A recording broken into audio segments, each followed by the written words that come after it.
Oh, God. Could I at least have a drink first before we start all of this? Yes. I want to get on, though.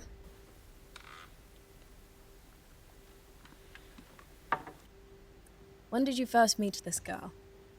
One night last November. And where did you meet her? In the Palace Bar. I'd been there an hour or so with 2 or 3 chaps. I was a bit squiffy. What happened then? I began talking to her. Stir a few drinks. I was rather far gone by the time we had to go. Was she drunk too? She told me afterwards that she was a bit. Well, maybe because she'd not had much to eat that day. Do you know why she had gone there? Well, she wasn't the usual sort. I suppose she didn't know what to do. There was some woman that wanted to help her go there. I never quite understood that. And you went with her to her lodgings that night? Yes, I insisted, it would seem. I'm not very clear about it all, but she said afterwards that she didn't want me to go in. But I was in that state when a chap easily turns nasty, and I threatened to make a row. So she let you in? Yes, and that's when it happened. And I don't even remember it. That's the hellish thing. Oh. My God, how stupid it all is. When did you meet her again? About a fortnight afterwards. By appointment? No, it was all so vague I couldn't even remember her name or where she lived. I just happened to see her again, in the Palace Bar. All drinks?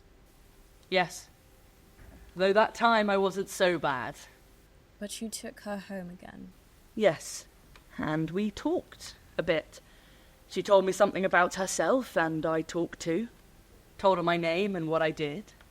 And you made love again? Yes. Though I wasn't in love with her or anything.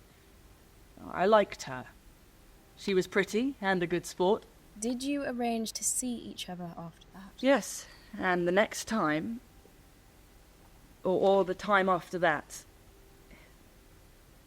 she told me she thought she was going to have a baby. She wasn't so sure. And then she was. And of course she was very worried about it. Well, yeah, so I was in a hell of a state about it all. Did she suggest you ought to marry her? No, she didn't want me to marry her, said I didn't love her and all that. In a way, she treated me as though I were a kid, though I was nearly as old as she was. So, what did you propose to do?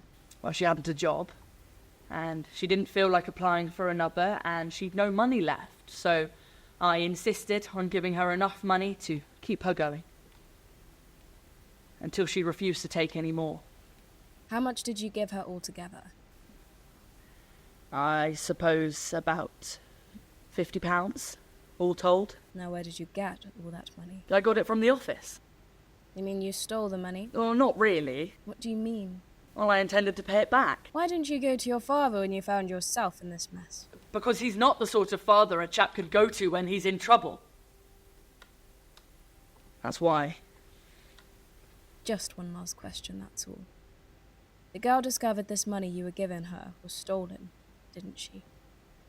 Yes. That's the worst of all. She refused to take any more, and she didn't want to see me again. Here, how did you know that? Did you talk to her? No, she told me nothing. I never spoke to her. She told your mother. She told her? Well, did she go to the house? But she couldn't have. She didn't even know where I lived.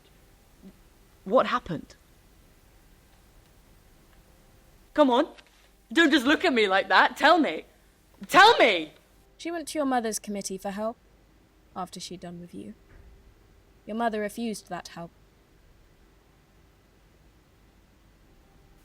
Then she killed her. She went to her for help to protect me, and she turned her away. Yes, then she killed her. And the child she would have had too. My child, her grandchild, she killed them both! Stop.